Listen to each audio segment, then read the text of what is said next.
Welcome to the Roost News, the place for all things volunteer. I am Lillian Lee, co-lead for the Roost News, and today's topic is technology training. I'm excited because we have two very special guests, and both are volunteers. So before we get started with the topic and the information for the volunteers and staff, I would like to introduce Gail Tate, and I call Gail the lead or coordinator for the technology training. And she has invited a very special guest to Gail, Larry Shields, who's been a member of the tech training for a little while. So we're going to get started with that in just a moment. But before we share that valuable information, informative information, we want you to meet Gail and Larry. So Gail, if you share a little bit about you, why you decided to do the tech training, what is your passion for AARP? And then we'll turn it over to Larry to talk about his passion for AARP and why the involvement in the tech training. Gail. Okay. Hi, I'm Gail, lead for tech training. I'm in Tennessee, and I volunteered early in 2020. I attended one leadership meeting. And I was invited by the Associate State Director in Tennessee, and the pandemic hit. So I sat around for a couple of months, and in about June of 2020, the Office of Volunteer Engagement sent out a call for volunteers to join the tech training team. My professional background is telecommunications and technology. So when I saw this was virtual, I thought, oh, this works for me. So I joined the team. So since then, as I said, I'm tech train leader. I'm also co-lead for Fast Track. I'm in Tennessee, the Diversity Council leader, Portal champion, volunteer lead trainer, and part of the Speakers Bureau planning group for Tennessee. So with that, I'll turn it over to Larry, talk about Larry's involvement. How you doing there? My name is Larry Shields, and I'm a retired military officer, 20 years. And actually, I used to travel to Kansas City, from Atlanta to Kansas City, to help the Missouri AARP. And my sister was a tech trainer, and we conducted iPhone and iPad training. So the director there said, "Boy, you're about the farthest person that ever comes to do training for them."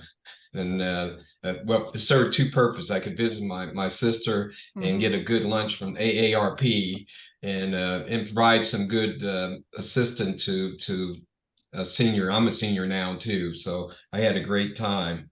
And then over the last year, I've been participating with the Tech Tuesday. I'm very impressed with them, so I just got to come back every week. In fact, we got to have this done by 4 because we got Tech Tuesday. That's right. That's right. Oh, it will be done, because one thing I do not want to stop you off or do it from being involved in that tech training. This is wonderful. So now you see, volunteers and staff, how important tech training is and how committed they are to come on the Roost News to talk a little bit about tech training. And then after this podcast, they're going to go straight to the training itself. So let's get started with Gail. Gail, you were there from the beginning. Talk a little bit about the backdrop. Why tech training? Office of Volunteer Engagement. Why tech training? Why? Okay, so what happened was when everybody got shut down, the Office of Volunteer Engagement, a couple of their members said, well, they were experienced with Zoom. They said, let's do some Zoom sessions. The first session, they had 100 people. So then they did 3 more. And then they said, this is overwhelming. We need to ask for volunteers to help do this. So they put a call out to volunteers to start Zoom training. And then that's what happened. So I wasn't there. I wasn't the initial team that started tech training, but then I joined shortly thereafter. Wonderful. And have enjoyed it, because before that I didn't know Zoom at all.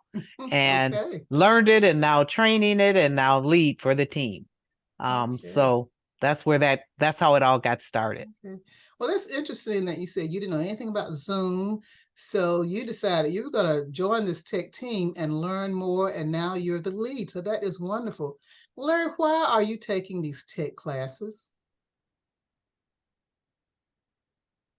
You're on mute, Larry. You're muted, Larry. Yep. Thank you. that's part of the training. You got to mute yourself Yes, when you're not yes. Okay. participating.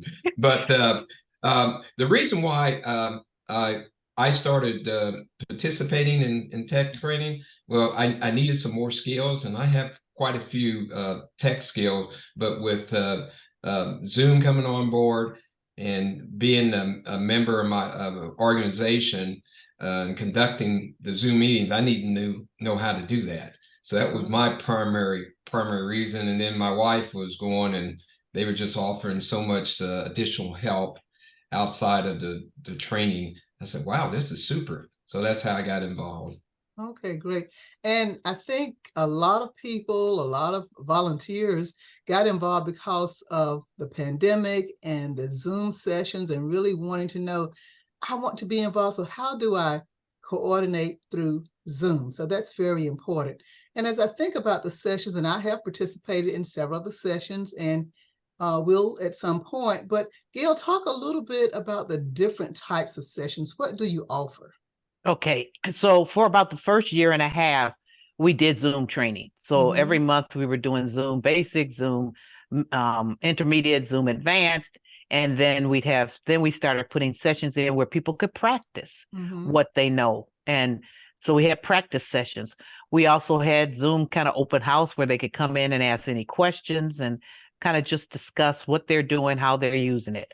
But then last year we decided, since many of our attendees were repeats, so they kind of knew Zoom. Okay. So we said, well, let's start doing some other applications. So now we teach Canva, which is a creative tool for creating brochures and flyers. We have PowerPoint, how to make your presentations more exciting. We've done Microsoft alternatives for people who don't have Microsoft, what other tools they could use. And many of these applications that we're teaching come from the survey where we ask, what else would you like to see?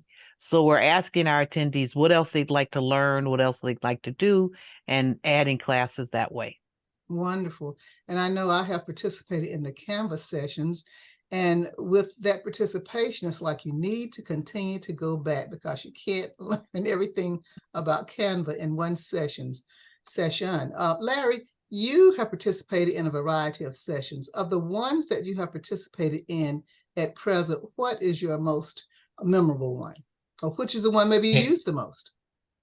Canva. Canva. All right. Very good. Very good. And that's I was a old PowerPoint user, and I had to put some things together. So I started when I was participating. I said, oh yeah, I like this Canva, and it seemed to be pretty easy. And then now a lot of my people I work with, they think I'm some kind of guru. Say, was that your background on designs and stuff? You know, of course, I said, yeah, I'm a designer. Very good. But Very good. but no, through the training, Canva is it for me. And but it's more important than just doing the Canva is how the AARP tech team presents it. They present it in an organized manner. They get your input. They stay after the 60 minutes that we have if you need help, or even later on during the evening, night, and weekends. They are always there to help you. So I'm impressed with them. With the Canva. And good that you mentioned that, because I was going to say, once you receive the training, that's great. That's all great. But what now? What next? And that's very good to hear you as a volunteer and as a participant say that the support is always there for you. You always feel comfortable in reaching out to them, and that the sessions are organized, because as a volunteer participating in the training, it's good for the other volunteers listening today to hear from you and to let them know that they can participate too. It's not just you go and you listen and that's it, but the support is always there for you. Gail, you mentioned about feedback. What has been your biggest request, I guess, since you received feedback from the participants? What's your biggest request? It just many, I reviewed it yesterday just to be sure. Right. A lot of it is repeat. Okay. Please repeat them because I need to hear it again. We have begun recording our sessions and we put them on the portal. Wonderful. So some of the sessions are recorded. And then the feedback has been good to excellent for Okay. our sessions since we started. In fact, we even tell, they're all anonymous. So we ask them, Yes. give us feedback if they want to see something different, but we've gotten great feedback. We've trained over 3,000 staff and employees. And that's the other point. We've had staff members come Yes. to our sessions. So it's open to both staff and volunteers. Great. And that's good to hear because staff and volunteers listen to this podcast, and we hope that they will take it to heart. It's just not for volunteers. Staff are welcome to participate in this program. With the staff participating, they can also let their volunteers know about the tech training program. Right. With the tech training program, you mentioned over 3,000 have participated. Are the majority of them repeaters, you think, or half of those are repeaters? What are you thinking? I would say probably at least a quarter are repeats. Okay. And then, we get new people all the time. In addition, as you said, there have been some staff members who have, sent our links out to their volunteers to say, hey, this is coming up. And that's been helpful. In addition, I think that the attendees, not only do we teach the classes, we kind of give them projects. Like on Canva, we had them create their own virtual background. Okay. And we gave a gift for the one we incentive. Okay. Right. So we have them practice what we're teaching. Right. So we have sessions where we practice. So it's not just like you said, sit and learn, but also how are you using it? The other thing is we look at these tools we offer. We're offering them to the volunteers to use in their volunteering. If they're creating a flyer for an event they're having, Canva's helpful. If they have to do a presentation for their team, the PowerPoint, how to make it exciting. So all of these we look at and evaluate to say, how can the volunteers not only take the class, but then use it in their volunteer assignments? Wonderful, wonderful. And Larry, how did you discover that there was technology training available to volunteers? How did you find out about this? That was pretty easy. Okay. She's right in the other room, my spouse. Okay. She said, it's Tech Tuesday time. Okay. She kept on saying Tech Tuesday. And then I walked in her office in the other room, and there she was on that. And I was just listening. I said, oh, this sounds interesting. And that's how I found out about and got involved. And then they were calling back and forth. They work on some kind of PowerPoint presentation in Zoom. That's how I got involved. Okay, very good. So that shows word of mouth, even if it's not your spouse, it may be your colleague or someone else that who is a volunteer or a staff member from AARP. So that word of mouth is important when you're talking about technology training. Why do you think it's important, either one of you, why do you think it's so important for volunteers and staff to know more about technology? I will say because it's the way of the world these days. Everything is going electronically. Everything is happening fast, quick. It's easy way to communicate. The pandemic showed us that. Yes. To stay connected, we needed something, and thank goodness we had these tools. And it's and the generations behind us, there's a second nature to them.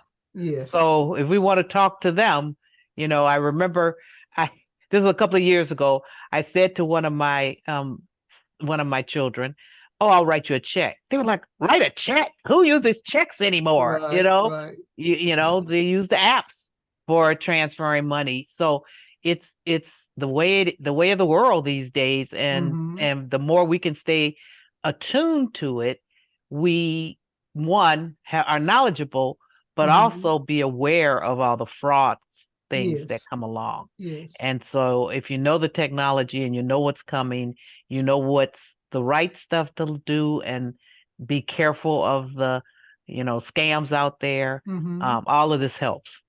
Great. Larry, your input on that?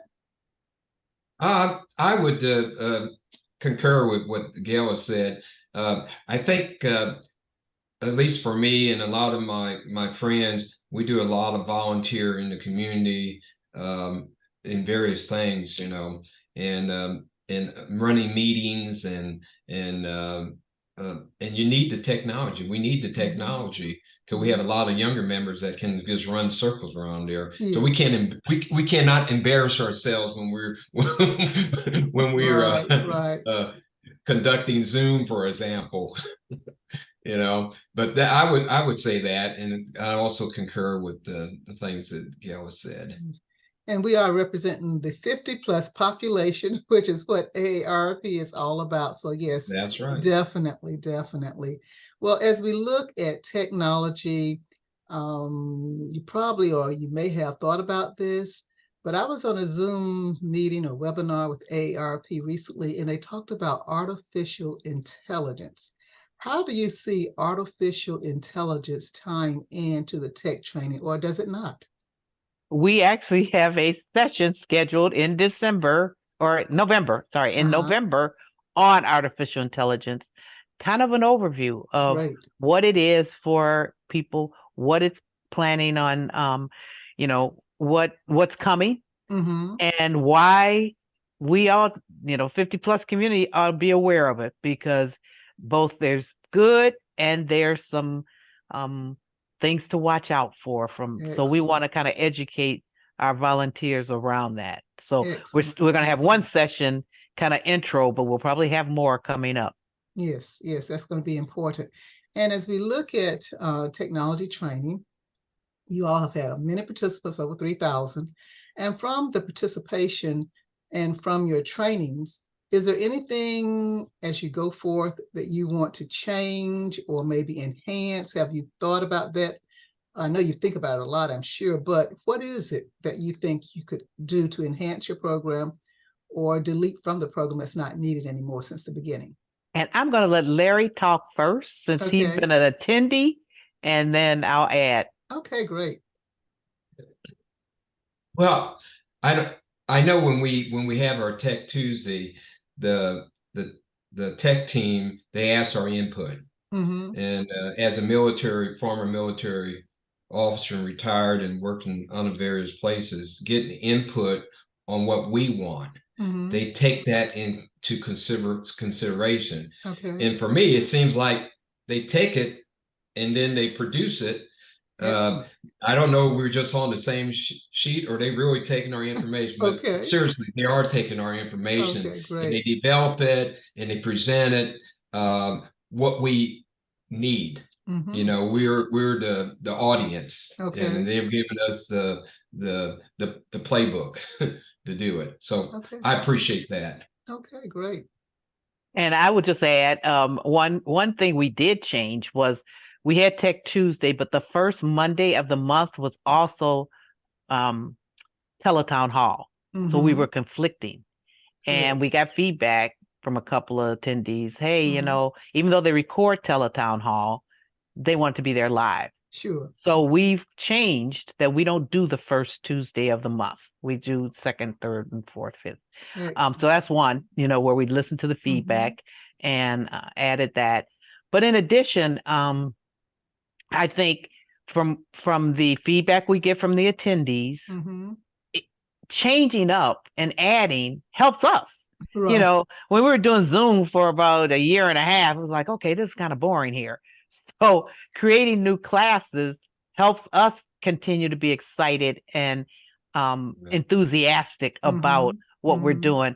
And since, as I said, since things are changing, we always got new apps to present. We used to use Kahoots in one of our sessions, and we'd have little games and stuff. So we continue to look at what's new out there and what we can use in our classes and what we can teach. Very good, very good. Yes, I like the part about changing up, because you want to keep the participants excited. And Zoom is great, but after a while, what's next? And it appears that you all are addressing the what's next. So when we look at the training, and this podcast will be viewed by many, but we also have an audio version. So therefore, I'm going to ask you, if you can, to share maybe a way to contact you or find out about the training. Is there an easy method to share on this program? The easiest method, as we say in all our programs, is using the portal. We Yes. have a tech training chatter group. If you sign up for the chatter group, we post our classes, we post our videos up there. The link is there for you to click on and see all the classes we offer. We have a page that keeps the classes listed. But if all else fails, you can email me at gtate@aarp.org. G Tate, Tate at AARP.org. Yes, Gail, thank you so much for pointing out the portal. And not only the volunteers, but the staff have a portal that they can go to and get all the same information as the volunteers. So that's important. That's very important. Well, I think you all have shared a great deal of information about technology training. And if I were listening, I'd say, oh, okay, I want to get started with this technology training. Does it matter which session you start with? No, you can come to any session. We repeat the sessions. The only one that may be a bit confusing is if you come to Zoom Advanced, because it covers things that are already presented in Zoom Basic. But if you're a Zoom user and you are comfortable, no, you come to any of the classes. Okay, great. And then all the others are, we even say Canva 1, Canva 2. So it doesn't hurt. If you come into 2, you can always come back and come to 1 and or practice on your own. So okay. I think that's important to point out, because with people's schedules, they may not be able to get to them in order, but as long as they can get to one of them, and then if they have to go back and repeat or whatever, all the information is important. All the information is beneficial to the participants. So however, whenever they can attend, I know you want them to attend. Exactly. Just And like we this record. afternoon. And I was gonna say, and we have, when we remember, because we get so excited in the class afterwards, like, we forgot to hit record. So we try to record them, and they can go to the chatter group and look at the recording. If they missed a session or whatever. And like I say, the listing is always there of what we're presenting, and they can always put in a request. We need to see this again. So. Okay, very good, very good. Well, as we begin to bring closure to this podcast on technology training, I want to give each of you an opportunity to share anything else about technology training that came to your mind and you didn't share earlier. Anything else you would like to share about the technology training program? Well, I will talk about this. It's going to be a sub-team under technology training. But what happened is, when we were doing technology training, the members would get tapped to do tech support for national events. Right. And so it's just not enough of us to go around. Okay. There's just too many events and there's not enough. So in first quarter of next year, we will be putting together, we've done the pilot, but we're going to start a technology support team for members, any volunteers that want to sign up for that. We will be training them on Zoom, because it's going to be supportive Zoom. Sure. And they will have 3 sessions, 1.5 hours each, where they will learn how to do tech support, such that we have a list of people that when an event comes through, either for a state or nationally, that will say who can volunteer to support this event, and they'll be trained and comfortable to do that. Very good. Yes, I think I read something about that getting ready to happen, and I'm thinking, is that something? I love technology. Is that something that I have enough bandwidth left in my body to participate in? But I think it's very important for that. So thank you for sharing that. Larry, anything else you would like to share? I think this is kind of like maybe a summary of my experience. Like I said, I've done a lot of things over my few years of life, but the AARP volunteers are some of the best trainers. And I was a military guy, and we know how to train. But when they come and present, they come prepared. And that's why I keep coming back, because it's organized, it's to the point. You can ask the questions, you can get the feedback, you can provide input. So I would put them with some of the best trainers, compared to, they right up there with the military. All right. All right. Thank you, Larry. Yeah. Gail, do you hear that? Right up Yeah, I there with heard the that. military. Wait, I will definitely pass that on to the Pass that team. along, and I'm going to Right. give a shout out to Larry. I've been Yeah. on Canva when Larry participated, and Larry, they did call upon you, and you showed some of your work. So excellent, Larry. I know you have worked really hard with Canva. You probably didn't realize I was there, but there's so many people on there. But I do remember seeing you on Canva. So that shows that it's a well put together program, because you keep coming back, and that's what they want, and that's what AARP wants, our volunteers to be happy, to be excited, to really want to participate in all of the programs that they are doing. So thank you, Larry, for being a participant in the technology training, and thank you, Gail, for being that lead tech trainer. So we're going to say thank you to all of our listeners. We hope that you have enjoyed this podcast today, and that you will like us, make comments on the podcast. Tell us how you can use this. Tell us whether or not you participate in the tech training. You will participate in the tech training. So subscribe to our podcast, the Roost News Podcast, on YouTube, as well as your favorite audio podcast. Thank you, and we look forward to seeing you at our next podcast.